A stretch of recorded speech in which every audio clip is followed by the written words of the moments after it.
Eddie, obviously it was not the best showing for the offense on Saturday. When you went back and looked at the film, was there any constant theme in the issues, or how easy are the fixes, I guess? Yeah, I mean, the good part is some of it is fixable. It starts right here with me, always. Always told you, when we play, poorly, it goes down to us. And as coaches, you go and you find out what can be fixed. We need to get into a rhythm. We had a chance to get into a rhythm, technique, fundamentals, throw, catch. When we do that, we're in pretty good shape, and we had our opportunities. And then I've got to put them in a better position. If we're struggling, then I've got to be a better play caller. And so that's on me, but they are fixable, and I'm excited about that. Really good practice today.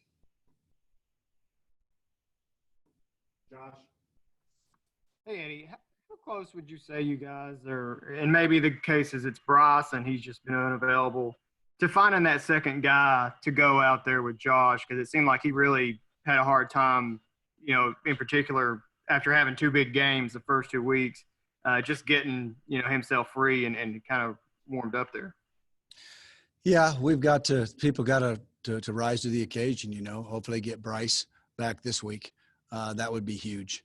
And then we've got to throw and catch. We've got to make sure that we protect. We got to make sure that we throw target balls. We got to make sure we run the right routes, and that the technique part of it in this league is incredible. So, and we'll find different ways to get him the ball this week as well, because he did start out really, really good, and we got to continue to do that. But you're right. If you get somebody out there too that can affect the other side, then it gives him a chance to get freed up, and then we'll do a better job formationally getting him the ball. Eric? Eddie, AJ's fumbled 2 straight games, and going back to last year, I think it's like 4 lost fumbles in the last 7 games. That hadn't really been an issue with him earlier in his career. How concerning is it now that it's popping up a little bit, and is what you're seeing easily fixable for him? Yeah, it is. It's concerning. There's no question, and there's an urgency, and he knows that. And we start every day, and he had not had a problem up until, he had a couple last year, and then and it's got to be 0. And it's just a matter of you look at some plays, and he's high and tight. He's got that arm locked. And this one, when you're in traffic, you got to get the other hand on there, and you got to grab the wrist. And so, yeah, there's a big time sense of urgency, and yeah, he can get it fixed. I've had a situation like that with Chris Thompson at Florida State, and we'll have some things for him to do to help him. Nick? A couple of years back, after a real rough kind of offensive outing against Vanderbilt, the following week you all had 2 or 3 different quarterback packages at Missouri. Is there any scenario where you do something similar after this week? Yeah, I think there's an urgency. I don't think there's a panic. We've got that's happening right now. If the next person up, we've got to produce. But we'll always have a package for all 3 quarterbacks. And so, right now we've got to get better at the details of what we're doing.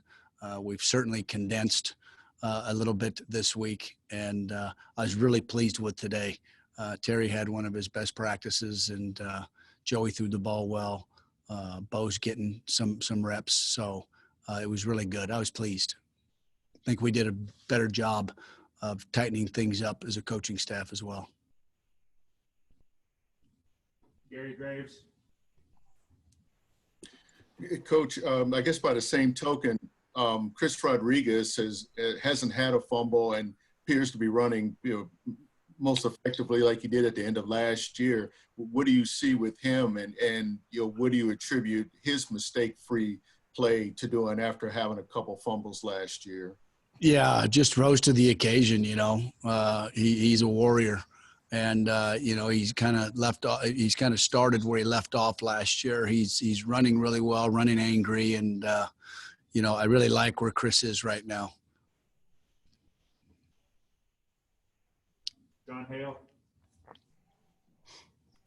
Eddie, I think last night on the radio show, Mark mentioned that Chris is a little banged up, AJ's a little banged up, so Jaton's definitely going to have to get some carries this week. What did you like about that one carry he got in the fourth quarter, and how has he kind of carried that over into practice?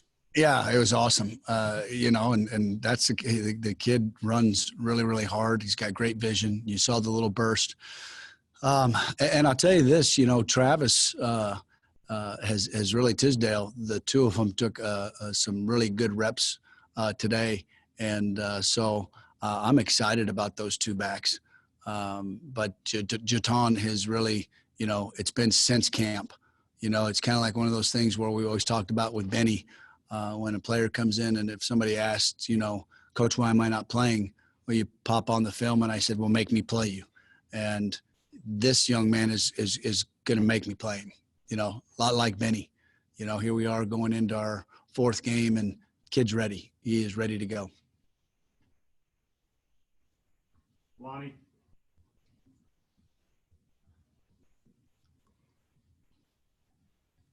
Hold on, Lonnie, you're muted. Eddie? Hey, Lonnie. Yeah. One of the Tennessee's strength, maybe the strength on defense is that other linebackers. They got good linebackers in Henry Toto and Trayvon Flowers and Jeremy Banks. Is he anything special? What do you see in those guys in terms of being able to attack that group? Well, it's a tough group to attack. Each week it just gets harder and harder. And we've got to have a mentality. That whole front seven is really good, Lonnie. They are stout and they do a really good job. And, I thought last year we did a decent job. So we're studying them, obviously their personnel and what they do, and they're doing the same with us. And this game really going to come down to a mentality, the physicality, and a mental toughness about you when you have to go to Tennessee and play in that stadium, right, especially against a really, really good defense. Coach Ansley does a great job. I mean, they're sound. They know where people are going to be, and you got to flat out win. We got two more. Josh and then Derek.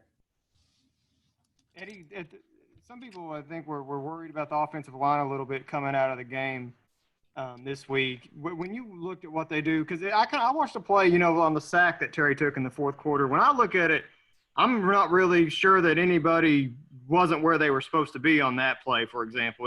Can you just maybe walk me through what was supposed to happen there and kind of the O-line as a whole, and how you thought they played on Saturday?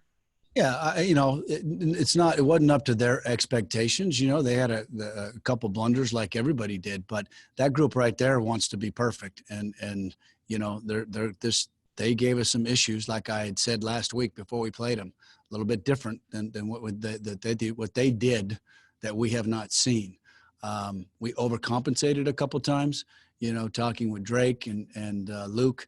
We got too flat, and we lost some people, but if we execute at so many other plays, I just don't even think we're talking about all that. On that play you're talking about with the sack, though, yeah, we had an MA out there at receiver. Somebody was not in the right position, and so that was tough, and people don't see that sometimes. So it's a good point to that. Sometimes it's the running back, sometimes it might be the tight end, but I promise you our offensive line will be ready for the challenge. All right, we'll wrap up with Derek Terry. Eddie, some of the stories I'd read suggested Tennessee's had a bit of a tough time defending some passes over the middle. In that regard, I know you got Keaton involved a little bit more. Well, really all the tight ends last week were involved. But how important will those guys be again this weekend? Yeah, I don't think there's any question. Those big targets, it was good to see them get involved. It really was, and Terry finding them, and we've got to find those ways, and that's on us to try to find that middle or find wherever we can attack them. And the kid from Georgia made some good plays last week. He had a couple catches. So, it depends, right? It depends on when you call that play. They mix up their coverages a lot. We've got to make sure we're in the right place, that we convert when we have to convert, and we throw and catch.